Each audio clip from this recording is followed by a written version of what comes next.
নিজের দেশ থেকে ওরা অনেক দূরে, কিন্তু তাই বলে সবথেকে বড় উৎসব দুর্গাপুজোর আনন্দে সামিল হবেন না, তা কি করে হয়?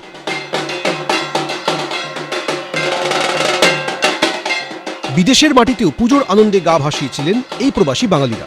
আমেরিকার সাউথ ক্যারোলিনার ফোর্ট মিলে প্রবাসী বাঙালিদের সংগঠন আলাপনের উদ্যোগে আয়োজন করা হয় এই দুর্গাপুজোর। এবছর তাদের দুর্গাপুজোর দ্বিতীয় বছর।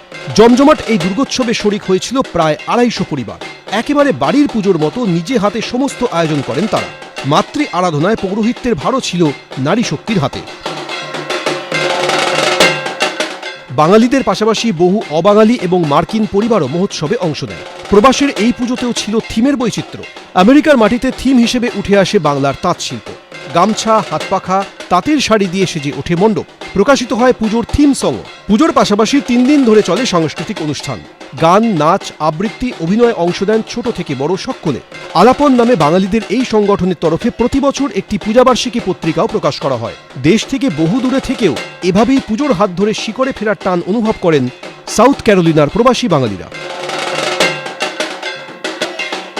এবিপি আনন্দ।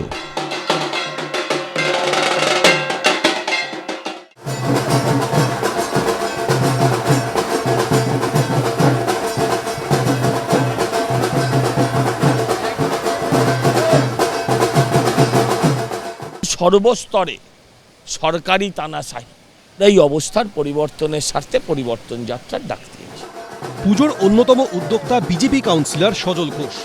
পুজোর উদ্বোধন করেছেন কেন্দ্রীয় স্বরাষ্ট্রমন্ত্রী অমিত শাহ।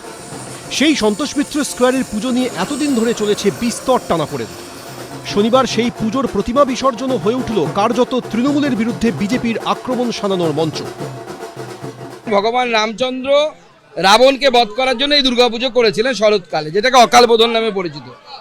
এবার কোইন্সিডেন্টালি নরেন্দ্র মোদীজিও এবার দুর্গা মণ্ডপে গিয়ে বাঙালি দুর্গাপুজোতে অংশগ্রহণ করেছেন। আমার মনে হচ্ছে এবার এই যে রাজনৈতিক রাবণ পশ্চিমবঙ্গে তৈরি হয়েছে, তার নাম তৃণমূল কংগ্রেস, তার বধ আসন্ন। একটা সময় প্রদীপ ঘোষ গুছিয়ে পুজো করতেন এবং শিয়ালদা স্টেশনের পাশে হওয়ার দরুন প্রথমেই একটা বড় পুজো পান। ওখানে ভিড় হয়, গলিটা সরু, একটু দেখতে বেশি লোক বলে মনে হয়, ওটা চিরকাল ভিড় হয়। এখন বিজেপি হঠাৎ নতুন ওই পুজোটা ওনাদের দলে গেছে বলে দেখছে। আমি একটুও ওদেরকে কোথাও তাদের কৃতিত্বকে ছোট করছি না, তবে বিসর্জনের সময় যদি ওরা এত বড় প্রার্থনা করেন যে পরিবর্তন, তাহলে ২৬শে ভোটের পর পরিবর্তন হবে। শুরু থেকেই এই পুজো নিয়ে প্রবল টানাপোড়েন শুরু হয়। পুজো উদ্যোক্তাদের পুলিশের একের পর এক চিঠি পাঠানো নিয়ে বাধে বিতর্ক। এই সংঘাতের আবহে শনিবার সন্তোষ মিত্র স্কোয়ারে প্রতিমা বিসর্জন উপলক্ষে পরিবর্তন যাত্রার ডাক দেন পুজোর অন্যতম উদ্যোক্তা এবং বিজেপি কাউন্সিলর সজল ঘোষ, যেখানে উপস্থিত ছিলেন বিজেপি রাজ্য সভাপতি সমীক ভট্টাচার্য, প্রাক্তন রাজ্য সভাপতি ও সাংসদ সুকান্ত মজুমদার, বিরোধী দলনেতা শুভেন্দু অধিকারীর মতো রাজ্য বিজেপির শীর্ষ নেতারা। এই পরিবর্তন যাত্রা থেকেই তৃণমূল সরকারের বিরুদ্ধে চাঁচাছোলা আক্রমণ শানালেন তারা। মমতা বন্দ্যোপাধ্যায় এবং তার পুলিশ এটা ভণ্ডুল করতে চেয়েছিল। এখানে হিন্দুরা জয়ী হয়েছে, রাষ্ট্রবাদীরা জয়ী হয়েছে। ওনাদের তো আপনারা দেখলেন দুর্গাপূজা ভালোই হয়েছে, সবারই পূজা ভালো হয়েছে। আর যেরকম পূজা ভালো হয়েছে, ইমার্শনে কোনো সমস্যা হওয়ার কথা নেই। এদিন বিসর্জন উপলক্ষে পরিবর্তন যাত্রায় চাকরিহারা থেকে ডিএর দাবিতে আন্দোলনকারীদেরও আহ্বান জানিয়েছিলেন সজল ঘোষ। অসুর শক্তির হাতে পুরো পশ্চিমবঙ্গের রাষ্ট্রযন্ত্র চলে গিয়েছে। কয়েকটা অভয়া সামনে এসছে, তারাও বিচার পায়নি। ২৬,০০০ মানুষের চাকরি গেছে। ভূভারতে এরম ঘটনা নজির আছে কিনা জানি না। দুর্নীতির কারণে সরকারি কর্মচারীদের ডিএ হয় না, বিরোধীরা মুখ খাঁ করতে পারে না। এই অবস্থার পরিবর্তন চাই। রাজনৈতিক কর্মসূচি, রাজনৈতিক বার্তা, সেই কারণে সন্তোষ মিত্র স্কোয়ার, সেখানে বিজেপির নেতারা থাকবেন। রাজ্যে পুলিশ যা করেছে অসভ্যতা করেছে, কিন্তু রাজ্যের পুলিশ যেমন তৃণমূলের হয়ে রাজনৈতিক কাজে লেগে পড়েছে, তেমন করে আবার একটা কি যাত্রার নাম করে রাজনীতির আরেকটা ধাঁচা, এটাও বিজেপির।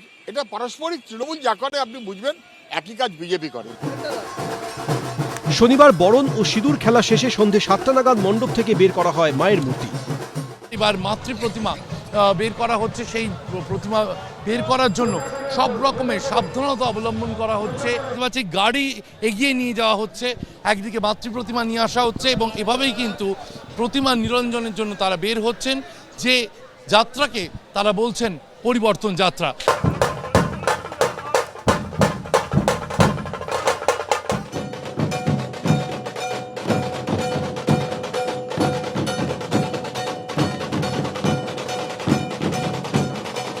পরিবর্তন যাত্রা শেষে বিসর্জন দেওয়া হয় প্রতিমা।